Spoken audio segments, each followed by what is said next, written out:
Welcome to Tell Me Your Story, New Paradigms for a New World. I'm Richard Dugan, your host. I come your way Sundays at 7 a.m. and 7 p.m., Monday mornings at 1 a.m., Wednesdays at 9 a.m. That's our special edition of Tell Me Your Story. Then we're here Monday through Friday from 8 to 9 a.m. following the news, streaming live at those times at richarddugan.com.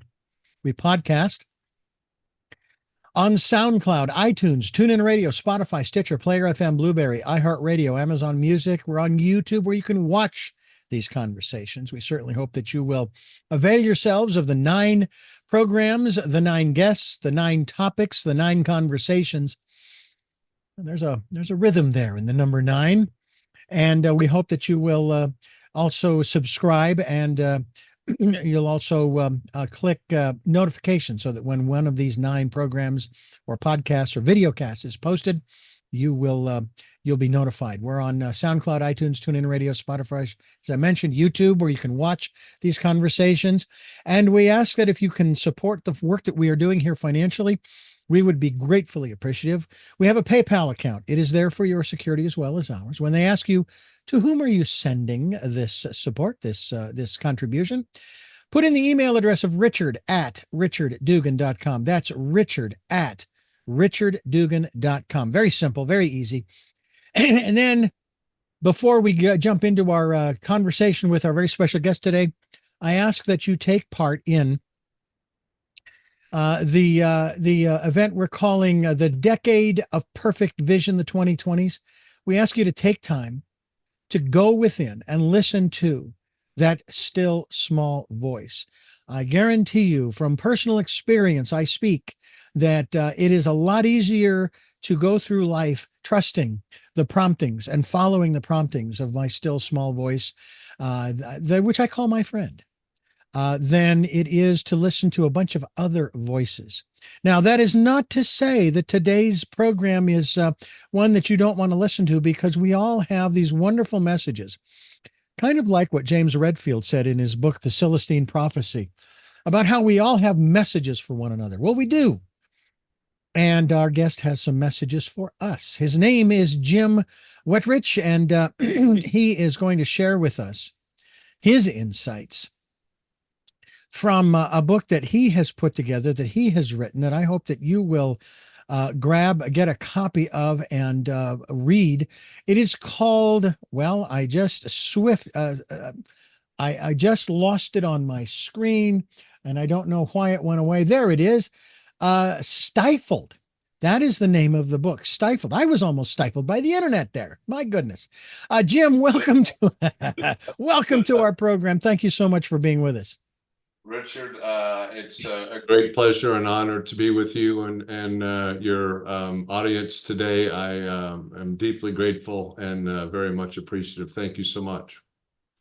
You know, there are those, not just in this country, but around the world, who are not fond of the concept of globalism, the global economy. However, from my observation, the objective reality is that's what it is. That's where we live.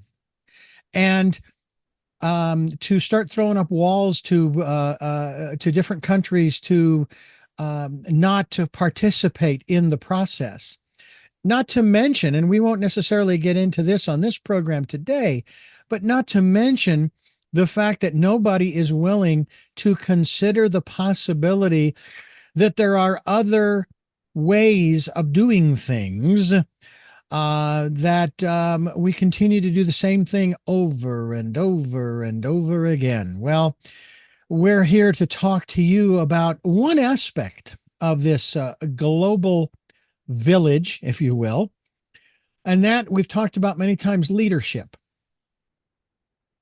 It seems to me, as a matter of fact, your book, Stifled, talks about a lot of different things in it in regards to this aspect of leadership. So we're going to have you define some terms for us. Yeah, great. First of all, what is, let's do it in the generic sense, what is a leader? And then we can move on to the pros and the cons. Yeah, I believe leaders, Richard, are people that have and create and keep and develop followers, whether they're of small significance or global significance.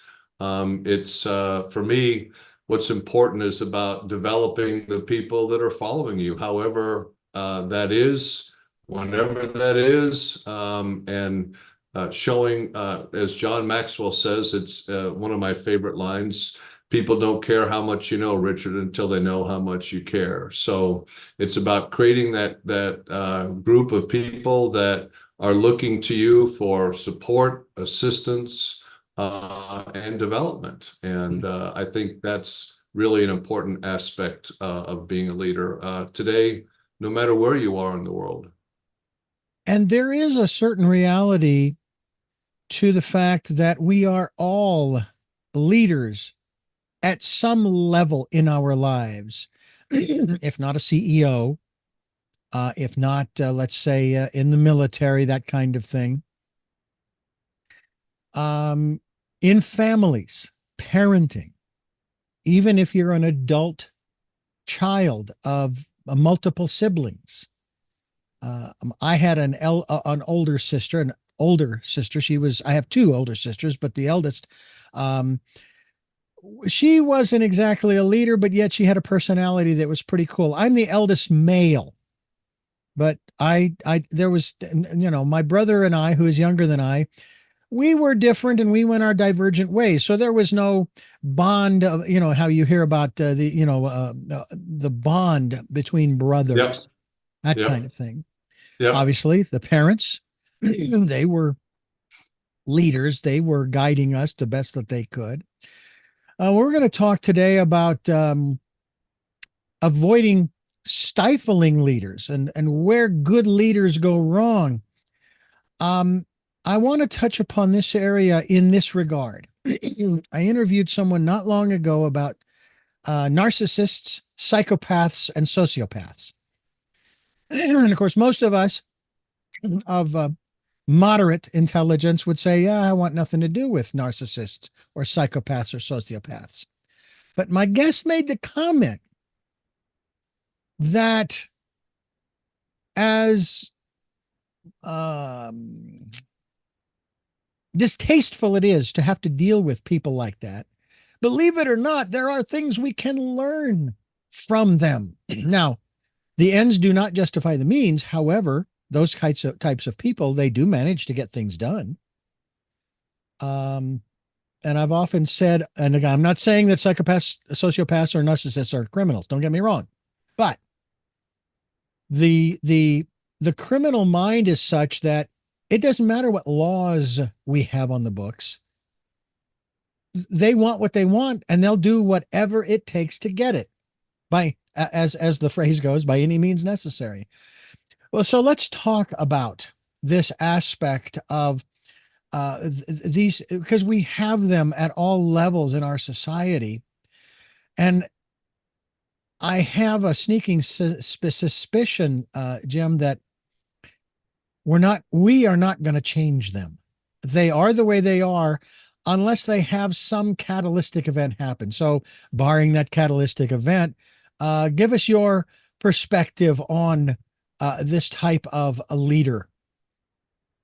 Yeah, great. Thank you, Richard. And just to your previous point, I think we're all leading ourselves, right? Yeah, there may be a greater spirit that's also guiding us and leading us, but at a minimum, we're all leading ourselves and responsible for our own development.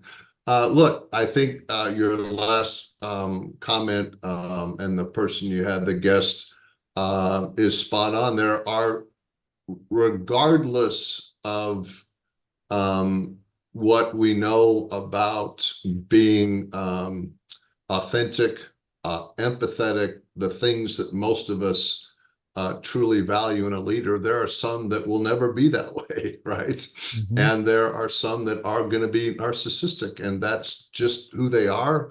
That's the way they drive. That's what, they value. I worked for somebody, and I'll leave it generic as that, who I can tell you at the end of the day enjoyed nothing more than working, whether it was 24/7, whether it was traveling, whether it was being with a client. He had a family. In fact, I actually worked for two people like that as I think about it. But their preference was to be out with customers and out with clients and working. And all the rest of it was unimportant. And who am I to judge value on how you want to live your life? I just know what I relate to, and I know what generally other people relate to from the experiences I've had working in a number of companies. But there are plenty of examples of people that have been highly narcissistic who've developed and done great things. And I think it's interesting. It all is about being tolerant and making sure that we have the choice of who I want to work for. There are people who may want and have preference to work around somebody narcissistic that's driven and developing all kinds of great things, and that's fine too. I don't prefer to be around people like that, but look, there's how many of us, Richard, 8 billion or so now, and we're all different, we're all unique, and different things motivate us. What gets me out of bed in the morning when I was working for companies, what got me out of bed in the morning, Richard, was who I was working for. More so than the compensation, what I was doing. If I was working for a great leader, when I was employed, I couldn't wait to get out of bed and get to work because I loved being around that person. That's another interesting thing too. Not only in terms of the leaders that we follow, to use that term loosely. I had a wonderful experience that was following a horrible experience. I went to work for a station in Phoenix, and it didn't dawn on me until after they'd hired me that maybe I shouldn't have taken the job, because they hired me not to work in the radio station directly, but they hired me in the sales department. Yeah. Now, my father always told me, Richard, you could sell ice cubes to Eskimos, so don't worry about it. But it didn't dawn on me that he brought me in telling me that I'm going to bring in the sales department, and then I'm going to fire the program director. I'm going to put you in his position. And it dawned on me after I took the job, if he can do that to him, then he can do that to me. I should have clued in on that. Anyway, fortunately, the program director, my predecessor, he and I got along famously. He knew exactly what was going on. He and I became friends. He helped me through the transition. So that for them, from that standpoint. Awesome. But it was as if the general manager hired me. When he hired me, I was like his best friend. He treated me like I was his best friend. Yeah. But about a month or two in, he started treating me as if I had just killed his best friend. Interesting. Then I went to work for another station after I was laid off from that job. And by the way, in radio, you don't get severance packages. Yeah. I was given a severance package. Wow. That told me that they knew that what they were doing was at the very least unethical. Yeah. But I went to work for another station that embraced me with open. It was like I had joined a new family. Yeah. And the program director was awesome. I mean, he and I we were good friends after a while, but he just had this way about him of getting things done. Yeah. And it was wonderful. So it was a wonderful experience of comparisons in that regard. Contrast. Yeah. What a great story. What a great experience. And I've lived through things very similar, and there's just nothing better than being in that positive, healthy environment like that. It's so motivating. Let me ask you about another type of leader. In my second job in radio that I was at for 15 years, which I did thoroughly enjoy. Money wasn't great, but I survived. I'm still here. Hello. But he lived by his golden rule of the law of diminishing returns. And I couldn't grasp it. I mean, I knew what it meant. Case in point, we had a new programmer who signed up for a half-hour show. And about a week or so into his time, he came to us and said, "Hey, I have this box of reel-to-reels. I would like to have them transferred and compiled as 30-minute programs onto cassette." And I thought, okay, sure, we can do that. My boss thought so too. Yeah. Well, ran into a little snag because they squeaked when they went through the guide. So I had to figure out how to resolve that. And I did. I resolved it. Yeah. I got some silicone spray and it worked out really well. So, did the project, completed it, handed them back to him. And 2 weeks later, he canceled his contract. Wow. Now, that was a prime example to my boss that we shouldn't have gone above and beyond because look what happened. Yeah. My perspective was, wait a minute. Okay, your point well taken. However, think about it. When he goes to talk to other people about his radio program, short-lived as it was, he's going to talk about this radio station and how the radio station treated him. Yeah. The way that they took care of him, the way that they did this, that, and the other thing. They did this project, and so forth without a qualm. And I thought that's more valuable because that might bring other programmers to the radio station. So when you have leaders who are living by a set of rules that I think maybe using the title of your book tend to stifle not just your creativity, but your productivity, your ability to say yes, or let me look into that to see if we can do that, as opposed to saying, no, we can't do that. Talk to us a little bit about how to, I don't know how to phrase this, work with, work around, go through leaders like this without getting yourself tossed out on your ear, getting yourself fired. Yeah, it's a great question, Richard. And it's obviously a very sensitive topic, right? Sure. And there is no guaranteed playbook. My own personal thoughts around it are a few. One, try to have conversations that when things like this come up are sensitive to the environment. In other words, if I'm working for you and you're one of these leaders and you ask me to do something that I don't think makes sense, or I want to give you some other feedback or input or have some conversation, don't say, "Hey, Richard, I disagree with you. I think you're wrong, and this is why." Say, "Hey, Richard, I appreciate you bringing this up to me. Would you mind having my perspective on the issue?" So I'm trying not to make you defensive, right? I'm trying not to make you feel challenged. I'm just trying to see if you're willing to engage me in a different conversation. The other thing that I have a lot of conversations with my coaching clients now, Richard, is everybody, and of course it's not everybody, but so many people now are overwhelmed because bosses are putting so much pressure at all levels on the people below them, and they keep piling stuff on.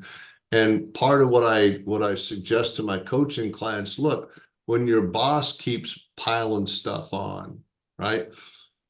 Just have a conversation with them or her or them and say, look, humans are like factories, right? When I worked for Abbott Laboratories, when I worked for Mullica Healthcare, the plants that made our products have a theoretical maximum output, right? With the machines that are in the plant, they can only make so much stuff, right? Before you have to add new machines, right? Right. We're the same, right? I only have so much output, even if I can work 24/7, 365. There's a maximum amount of output. And what you're asking me to do is do more stuff. And what I hear is, look, we have some new priorities. These are things right now that you're asking me to do that are more important than other things. I get it. I understand it. I'll shift my focus. But in the meantime, boss Richard, please help me decide. Let's talk about some things that I might not have to do in the interim that I'm doing right now, right? Because of this maximum output notion.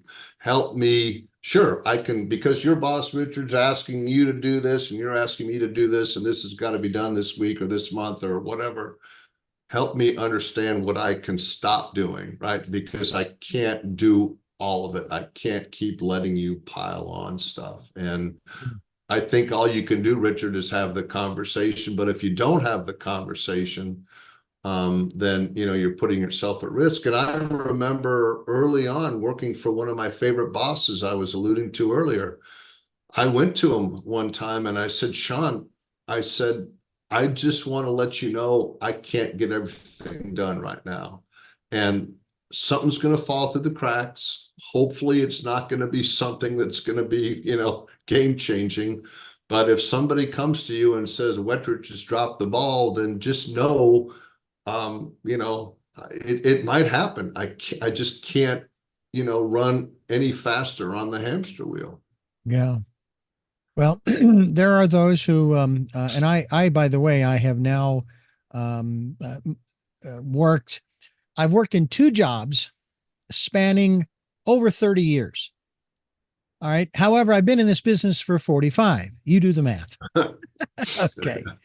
And it's my current position that I have worked at, starting part-time, I have worked at for 18 years. Yeah. And from the day I started full time on salary, that hasn't changed. Okay. Yeah. And that would be roughly 16 years. However, similar to the first job that I had for 15 years, I started in 1980 at minimum wage hourly. When I left, I was making, and by the way, 1980, it was $3.65 an hour. Yeah, I started in 81, so I'm right there with you. When I left 15 years later, are you ready? I was making a huge hourly rate, $7.35 an hour. Okay. However, there were many people who would come to work for us. Yeah. And when I'd ask them to do other tasks, they say, you don't pay me enough. And I certainly could have gone that way. Yeah, however, when we hired them, that was what we told them they were going to pay. And they took the job. Sure. So it's like, wait a minute, you don't have any room to complain. Yeah, right. But when I started looking at that, I began to realize that I was getting paid in other ways. Now, they gave me 7 to 7:30 p.m. Monday through Friday to do interviews. If I had them, great. Otherwise, we'll do music. Yeah. I took the bull by the horns and I started doing interviews. Yeah, awesome. And as I began to look at that, I began to realize, all right, so I'm only making $3.50, $4, $4.55, whatever it was. I realized that not only am I given the time slot that I don't have to pay for, I'm getting the experience in interviewing. I'm getting the contact and the relationship with this person. I'm getting the materials, be it a book, a CD, whatever the materials are or were. Yeah. And that's, in a manner of speaking, priceless. In addition to the education, and so you know the point of reference. Yeah. It was a Christian radio station. Yeah. And it was the best education I was ever paid for. Not because I towed the party line, mind you, but because I began to take courses in comparative religions, sociology, psychology, political science, in addition, of course, to advertising, copywriting, those kinds of things. And even in this position where I've been here since 2006, it's still been a wonderful learning process. I should actually have my PhD in eclectic studies. Do leaders, and this is the position I took also as the operations manager, i.e. a leader. I was doing the same jobs that all of the other I called them coworkers, not employees. all the Sure. other coworkers were doing. So there wasn't a disconnect between myself and them. I Yeah. knew exactly what they were doing because I was doing it too. Sure. Sure. Sure. Do you think that that is one element that's lacking in many leaders is that they want to be a leader, but they don't really want to come up through the ranks to really understand what the people who are really making the money are actually doing and going through? Yeah, I think yeah, great question, Richard. And I think the answer to your question is undoubtedly yes. And I would add to that a PS, and of course it depends on the company greatly. But let me give you an example. One of the best bosses I ever worked for was my first boss. He was the manager of a Stater Brothers grocery store in Southern California. His name was David Gammon, and he hired me at 16 years old, $1.71 an hour, by the way, Wow. in 1974, to be a bag boy, box boy, as we called them. And the thing that everybody who worked for Dave loved about Dave, he never asked anybody to do anything that he wouldn't do himself. Hello.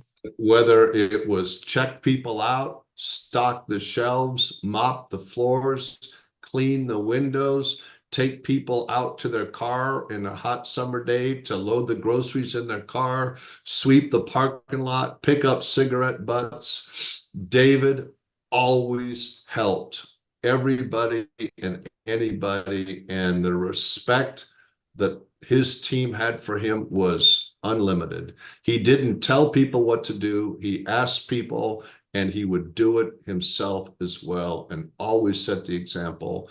And there was not a single employee in his store. I worked for him for 2 out of 3 summers that wouldn't have done anything in the world for Dave Gammon. He was absolutely the best. And so, Richard, one of the stories I tell in my last job working for the Swedish medical device company, Mölnlycke Healthcare, just like every other company, we had big conventions every year where we showed our products to customers.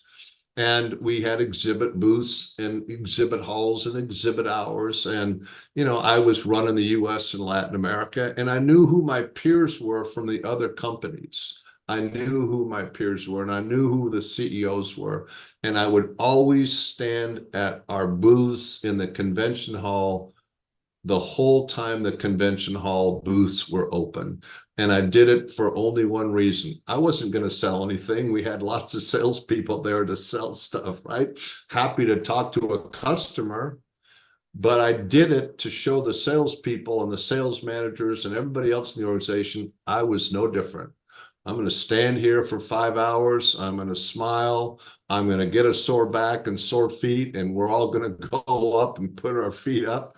And I'm no better than anybody else. And it's not above me or below me or whatever it is to be here with you and support the team. But I can tell you, none of my peers from any of the other competing device companies ever did that.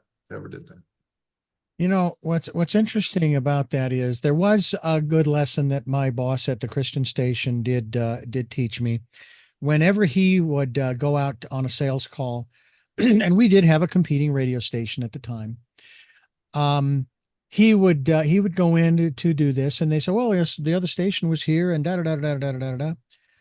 And they said this and they said that about your station and that you guys didn't and da da da da da da da da. And he never ever put down the other stations. Matter of fact, this was his rule. He would offer the prospective client a deal. He says, look, how about for 1 month, realize this is an outlay for you, but for 1 month, you buy advertising on our station and theirs and see who does a better job for you. Yeah. And then you go with that station. Yeah. He would never put down the other station. Yeah. Now, for me, yeah, when I would hear from other people about our competitor, yeah, and this applied to the other stations that I worked for even after that one, people would ask me, oh, do you know what your competitor's doing? And I say, no, and I don't care. My job is not to compete with the other stations. My job is to make this station better today than it was yesterday, and tomorrow better than it is today. And that has, it's like the competition will take care of itself. And when I went from a TV station, I worked for a TV station here in Santa Barbara, went to that radio station for the full-time position. People made the comment to me, "Oh my God, you're going to work for the dark side." And I said, there is no dark side. We're all just trying to provide information to the public in different ways.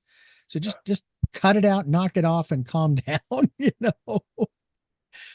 What about that competitive aspect between companies? And again, I understand that there are a myriad of different peanut butter manufacturers and airlines and car rental places and so forth.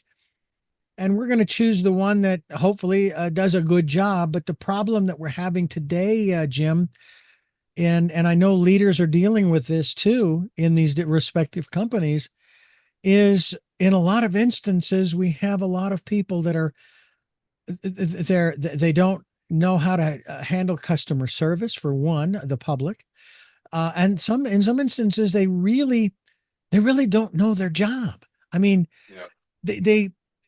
We really have a very inefficient workforce in some areas, not all, but in some areas. Talk to us about those challenges to leadership. Yeah, that's a great question, Richard. And I believe I referenced it in my book, but if not, it's something I talk about quite a bit. A survey several years ago by Gallup of tens of thousands of workers indicated that some 25% of managers surveyed by Gallup for that survey didn't know what their current job was. They couldn't tell. They didn't know what their job description was. Oh, wow. And we're not doing a good job in so many of the areas that you just mentioned, Richard. We're just not doing a good job. And there's so much pressure on costs. There's so much pressure on delivering that we're not doing things that are of highest quality, or for that matter, we're not worried about what is it the value proposition is of our products, right? I love Warren Buffett's, one of his many famous quotes, the 5 most dangerous words in business is everyone else is doing it, right? I'm just going to copy, or I'm just going to, mimic my competition. Well, one of the things that happened after benchmarking took off is somebody woke up and said, why am I benchmarking my competition? Why shouldn't I be benchmarking whoever is the best in whatever it is we're doing, right? If I only look at the customer service of my direct competitors, I'm only going to be as good as my direct competitor. But if I look at what company in the world is doing the best at customer service, I'll be able to take my customer service to much different levels. And there's just an orientation and thinking, right? And we get too provincial, we get too focused, and we're so directive. Look, Jim, just do this, right? That no one's ever asking, Jim, do you really understand why you're doing what you're doing? How does your job fit into the puzzle that creates what our company is selling? Why is sticking letters in an envelope and mailing them important to delivering our sales figures, our profitability figures, our employee satisfaction surveys, our engagement surveys, we just don't take the time to help people understand why they're doing what they're doing. And that's where I think there's so much disengagement and so many people that are so disgruntled and so unhappy right now. We're talking with Jim Wetrich. He has written a book called Stifled, and I think it is definitely worth you folks picking up, because I think that it will go a long way to assist you in going through and making whatever you're doing better, whether it's your family or a company that you work for. And even if you're not in a leadership position, it doesn't mean you can't take a leadership role in leading yourself. And we're going to continue talking about that here with Jim Wetrich here on Tell Me Your Story. I'm Richard Dugan, your host. And you bring to mind so much of my upbringing. One of the philosophies that I have lived by, and this kind of goes back to broadcast school back in 1980, where they had some very creative teachers who were also engineers. And they would take an old amplifier, stereo amplifier, and they'd convert it into a console. That's pretty remarkable, you know? Mm-hmm. And so I started working with the philosophy, work with what you have until you get what you want. And in the 90s, in the early mid 90s, computers started coming into the business, into the workplace, more so than before. Yeah. Although my boss at the Christian station said, and you are not to touch it. Well, I had no experience with computers. And of course, my biggest fear was that somewhere on the keyboard, there's this red button. And I'm going to hit that red button. It's going to blow up the computer. Of course, I've learned that's not the case. As a matter of fact, I learned so much that I started building them myself. Yeah. Awesome. I loved it. It was great. Yeah. And one of the things, for example, when I was hired into the sales department at this one station in 1998, this is the one I was sharing with you, that I then moved on to another station that embraced me warmly.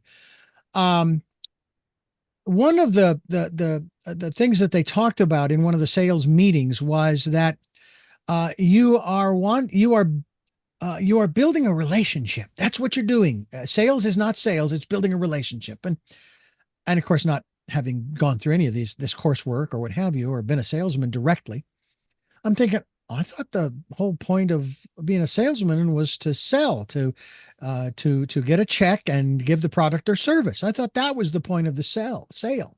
And so when I heard this about relationships, I thought that's pretty disingenuous, because your whole goal is to get money out of this person. And of course, I've since learned differently, having not been directly in sales, but having an effect on sales with the current radio station that I'm with. That the better I do my job, the better our general manager slash salesman can go out and sell the radio station, because he's got a team, interestingly enough, of one.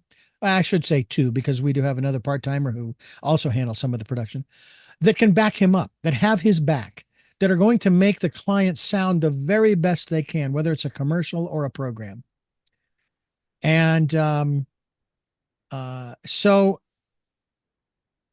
what are some of the things you tell leaders to facilitate encouraging, once again, the people who actually make the money for the leader, the CEO, that, I don't know how to put this, because it's frustrating for a lot of folks when they hear about these huge bonuses that the CEOs get every year. And I'm sitting here going, what the heck did you do? I mean, really, what did you do? So what can the leader do, in a manner of speaking, to justify those massive bonuses and salaries, to help the workers not only to be more productive, but also to feel better about what they're doing and where they're doing it and for whom they're doing it? Yeah, it's thanks for asking that question, Richard. I think it's at the heart of running a business today, and I think it goes back to who is if I'm the CEO, who is my customer? Yeah, there's an external customer, but all the people in my organization are my customers, and I'm a big fan of servant leadership, and that I am here to serve you. You're my customer. I want you to develop. I want you to grow. I want you to be successful. I want to give you the tools the training, the knowledge, the support, the infrastructure, the resources, so that you can do the best job that you can do. And so often we don't do that. We don't train, we don't maintain, we cut back on resources, we tell people to do more with less. We cut, pay increases. We have this absolutely ridiculous, outdated annual performance management process that's more demotivating and stifling than almost anything that companies do. There is such data that shows these one-time annual performance reviews are just historic, but everybody's still doing it, and it's still demotivating people and driving people absolutely crazy in spite of all the information. Same thing with meetings, Richard. There's just so many studies globally that meetings are costing companies billions of dollars a year. But, we meet now to have meetings. So I really think it's about who my customer is, the internal customer, and what can I do for those people. We still, particularly in large organizations, we still look at people as widgets, as numbers, as FTEs. We don't look at them as unique human beings. So I can bark orders to my head of HR and my chief operating officer and get rid of 200 FTEs. I can tell you to do that. But when it trickles down, those 200 FTEs are real people with real commitments, with real mortgages, with real car payments, with real kids that may be sick, with parents that may be sick. And we just do things from a transactional standpoint. Yes, I understand what might be right for the business is to downsize. I understand that. We've all gone through pressures like that. But how is it humanely the best way to do that? And how do I help, to the extent possible, support this process? But we don't look at our people like that. We look at them as numbers on a spreadsheet and FTEs. And until we change that perspective, we're never going to be as good leaders as we would otherwise be. Which brings me to another point that I'd like for you to talk about. At the age of, I would say 15, okay? The age of 15, I was talking, this is talking about now just basic productivity in the workplace. I was advocating, and especially as I got into radio, I had a little bit of a voice. I was careful, but still, I would say that during the time of the influenza, airlines shut down for 2 weeks. 2 weeks, no more, to keep people from moving around and spreading it. And that if you got the flu, you stayed home for 4 or 5 days.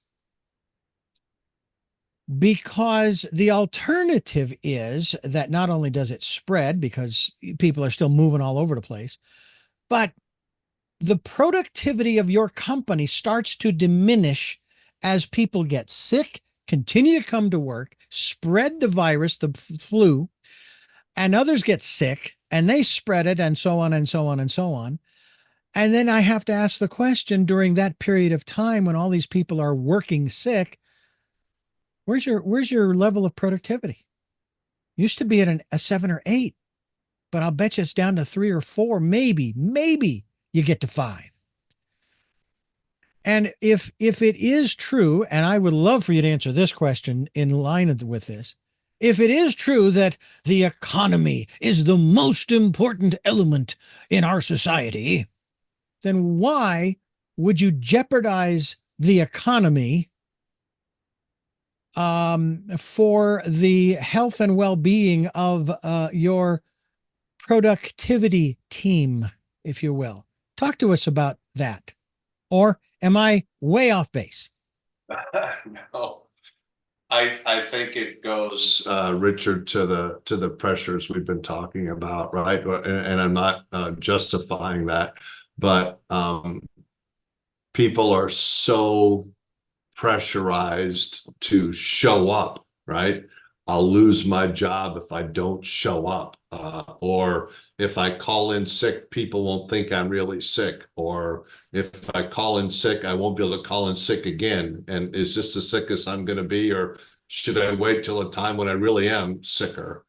And there is, and I don't know the right term for it, there is, I think, isolationism. In other words, I'm not always thinking about what's best for the environment at work and my coworkers. I'm really thinking about what's important to me. And I think it's similar, Richard. I'll draw an analogy here, right? And I teach marketing to undergraduate business students at Texas Wesleyan and Fort Worth. And I still use the example a couple of years ago. I think it was some 5,500 people from Wells Fargo were fired for setting up millions of phony accounts. 5,500 employees were doing wrong things. The CEO was about to get fired. He retired the day before he was going to get fired. My point is, what drives 5,500 people to do things they know is wrong, right? Your gut's telling me I shouldn't be doing this. Well, it's the pressure that's coming down through the leadership ranks. And me as an employee, I feel that pressure. I can't call in sick because I'm going to get fired. And I've got to make my mortgage payment. And I just bought a new car and I just had a new kid. So we're putting ourselves in situations where we're selling who we are and what's important to us because we're afraid and we're being used by these big organizations. Look, if 5 people got fired from Wells Fargo because one manager was doing something silly, I get it. This was 5,500 people. How can that possibly be? You know how it can be because it came down from the top. I guarantee you. Yeah. That raises another interesting question. Now, this happened in the 90s, the early 90s. I happened to be listening to a news story on, I think it was CBS radio. Doesn't really matter. And here was the story. Motorola is laying off over 100,000 people from this one, or maybe it was only 1,000 people, whatever, from this one plant, due to an audit that was conducted that showed that $1 million worth of materials were missing. Well, first thought that went through my mind was, I'll bet you of those, let's say 1,000, of those 1,000 people, the majority of them probably were the ones pilfering. And they had the mindset that we hear all the time. Oh, they'll never miss this. I'm going to go ahead and take this stapler, these paper clips, this notepad, this, that, the other. They've got more than enough money to cover all of this. Yeah. All right. So, and as I've already shared my experience early on in my career about that, and that's not to say that I haven't acquired a few things along the way. However, I knew, because of my position, this was now literally a piece of junk because it had been replaced by the state of the art, whatever, that this is not even compatible. There's no reverse engineering it and so forth. Yeah. All right. But I've also purchased a lot of stuff too. So don't get me wrong. Sure. By the same token, if it's something that the company is using, all right, you don't want to be taking it. You don't want to be pilfering from the very mouth, the hand that feeds you, kind of thing. Yeah. Do we still have a lot of that going on in the business world? And does it go up the ladder? I mean, all the way to the top to where even especially if it's someone who has worked their way through the ranks. Let's just say the typical stereotypical example of worked their way from the mailroom to the penthouse. It's going on at all levels. I think it's very person dependent as opposed to endemic. In any particular organization, you'll find, bad apples. If you've got 100,000 people in an organization, there's going to be one bad apple. Mm-hmm. However, and I don't know the size, but we could find out quickly by an internet search. One of the areas of accounting now is forensic accounting, right? Oh yeah. Why is there forensic accounting? Because there's so many people finding so many unique ways to steal money from companies and from employers, and some of them more abused, Richard, as I understand it, only through personal stories. Right? You get into successful service firms or physician offices, right? Where you may have 10 or 20 physicians bringing in 10 or $20 million a year, and they're all working like crazy and no one's really looking at what's going in and out. And, an employee says, hey, all the doctors are making 300,000, 500,000. I'm only making 50. They won't miss a 10,000 here or there, or 20,000 here or there, or 30,000 here or there. And I used to own an office building, and one of the most fascinating things that I had in that experience was I rented space to two forensic accountants who taught me a lot about how to run a business, but also, shared with me horror stories of how people stole from each other. It's unbelievable. And it's just getting more sophisticated now with all the electronics associated with it. Exactly. Yeah. People, Richard, I had someone the other day tell me they are actually taking stolen checks that they've gotten, whiting them out, and then taking to sophisticated office printer places and printing duplicate blank checks, and then writing checks to people and stealing out of people's accounts. Wow. With check fraud. Hey, reminds me. Yeah, I don't know if the movie was Catch Me If You Can, but it was with Tom Hanks and what the heck was that kid's name? He was in Titanic. Now I can't remember his name. Leonardo DiCaprio or whatever. Yeah. Uh-huh. Yeah. And what I found interesting, two things that I find interesting about that. Number one is the term I believe the term is called check kiting. And I have a feeling I think that's a Yiddish term. I'm not 100% certain. But the other thing is, and this is an interesting irony, my father worked for a company in Phoenix, Arizona, back in the probably late 60s into the 70s and 80s, called Rocky Mountain Banknote Company. And he printed checks. Now, he didn't print them off of a computer. He had an offset press as well as the drum. And that's how he did it. Yeah. Very, very, very interesting. We are talking with Jim Wetrich. We're talking about his latest work, Stifled, and we hope that you aren't getting stifled as both an employee or a leader. Jim, I want to thank you so much for the time you've given us here on the program. I have three final questions that I want to ask you. I ask all of my guests, but again, I appreciate this time, and I'm hoping that maybe we can have you back as things begin to progress and move forward. Great. I want to thank you for listening to and watching Tell Me Your Story, New Paradigms for a New World. We're giving you choices and knowledge of those choices to help make your dreams come true. We are here on Sundays at 7 a.m. and 7 p.m., Monday mornings at 1 a.m., Wednesdays at 9 a.m., and Monday through Friday from 8 to 9 a.m. That's our weekly program, 9 programs, 9 conversations, 9 guests, and we hope that you will subscribe when you listen to these programs, whether it's on the podcast on SoundCloud, iTunes, TuneIn Radio, or on YouTube, where you can watch these conversations. We hope you'll subscribe and click notifications so that you are notified when a new conversation is posted. We also ask that if you can support the work we are doing financially, we would be gratefully appreciative. We've had people contributing for quite some time, and we thank them for that. Thank you, thank you, thank you. And we thank those who will help. Thank you, thank you, thank you. We have a PayPal account. It's there for your security as well as ours. Put in richard@richarddugan.com. That's the email address you want to put in to whom you're sending. And we thank you for that. We also ask that you take time during this decade of perfect vision, the 2020s, to go within, spend some time listening to that still small voice, which is an area we should have gotten into with Jim here, because I'm sure that intuition plays a big role, but we'll have to save that for another program. Need to jump into our three final questions that I ask all of my guests, Jim. And the first of those is, who is Jim Wetrich?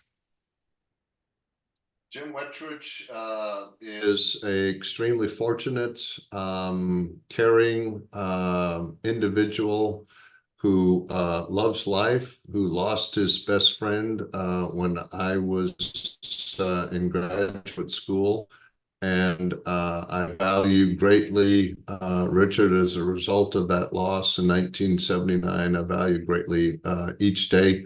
And each day when I get up, I feel blessed. And I say to myself, I've got another gift and I've got to do something with it today.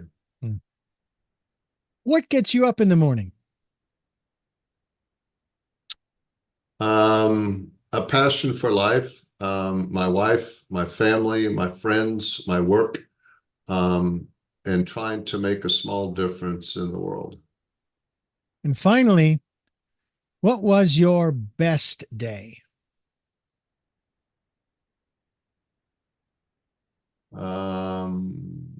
My best day, I would have to say September 17th, 1983, when I married my wife, Nancy. Well, that date is also auspicious for me because that's my mother's birthday, when she will celebrate her 90th. So kudos to the both of us. Awesome. Jim, once again, thank you so much. Thank you. I hope that we get a chance to talk again. I really would love to continue this conversation. And I thank you for listening to and watching Tell Me Your Story. And until our next broadcast, podcast, videocast, love to lull. Jeanette, I am still listening. Dad, continue to be happy because I am. Smokey, I will see you on the other side. And to my dear friend Zorro, aho, aho.